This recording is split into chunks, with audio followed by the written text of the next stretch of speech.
Are you over 50 and not currently strength training, but you know you probably should, yet you don't know what to do? I've got you covered. My name is Becky Williamson, and I'm a personal trainer here in San Jose with lifeSport Fitness.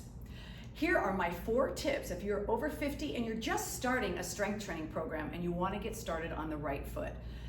First things first, number 1, focus on form. There's nothing worse than doing an exercise wrong, and 1, you get hurt, or 2, you're not even using the muscles that you think you are. I may be a little biased, but I suggest that everyone work with a professional coach, maybe not forever, but at least to get a program started and have somebody watch you to make sure that you're executing exercises properly. We folks over 50, we don't bounce back as well, so we certainly don't want you getting hurt when you start a new strength training program. Tip number 2, compound movements.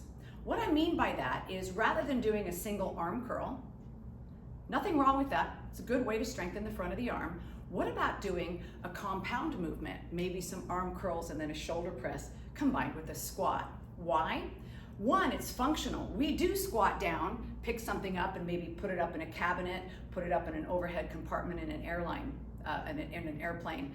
But we want to make sure we use as much muscle as possible and several joints at a time when we can. Nothing wrong with isolating exercises, but when we can do squats, lunges, deadlifts, or Romanian deadlifts, we're actually mimicking normal human movement. And we older folks want to get strong in those normal movements. So compound movements should be a big part, not necessarily all of your strength workout, but a big part of your workout. The next thing is, it's okay to work out on machines, especially if you have balance issues or you're really not able to control your range of motion very well. Again, have a coach or a trainer at your gym help you with the machines. But once you get comfortable with pulling weight and pushing weight, I'd love to see you get off a machine. Rather than sit on a machine and press your legs out, working the outer thigh, I'd rather see you standing on your own 2 feet, putting a band around your thighs and walking sideways. Why? It's functional, not that we walk sideways most of the time like a crab, but we're using the front of the thigh, the back of the thigh, and the deep muscles of the hip.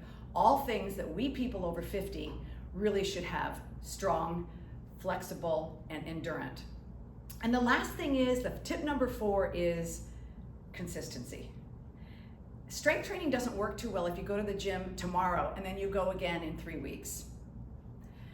Consistency is what will give you the long-term results. Consistency is what helps you get stronger faster, and consistency is what helps you get better at the movements, getting better functional movement. So keep at it. It doesn't have to be an hour a day. I know we all think in time blocks of 1 hour. We here at our studio, our strength training portion of our workouts is about 40 minutes. We get people strong with 40 minutes of strength training, sometimes even 35 minutes. So it doesn't have to be an hour.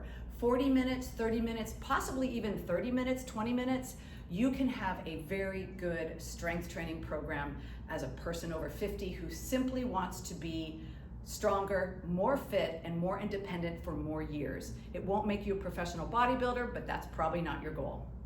I hope you found these tips helpful. If you liked what you heard, give me a thumbs up here on the YouTube channel, subscribe to the YouTube channel if you'd like, and of course, leave a comment if there's something I can do to help you. Thanks for watching.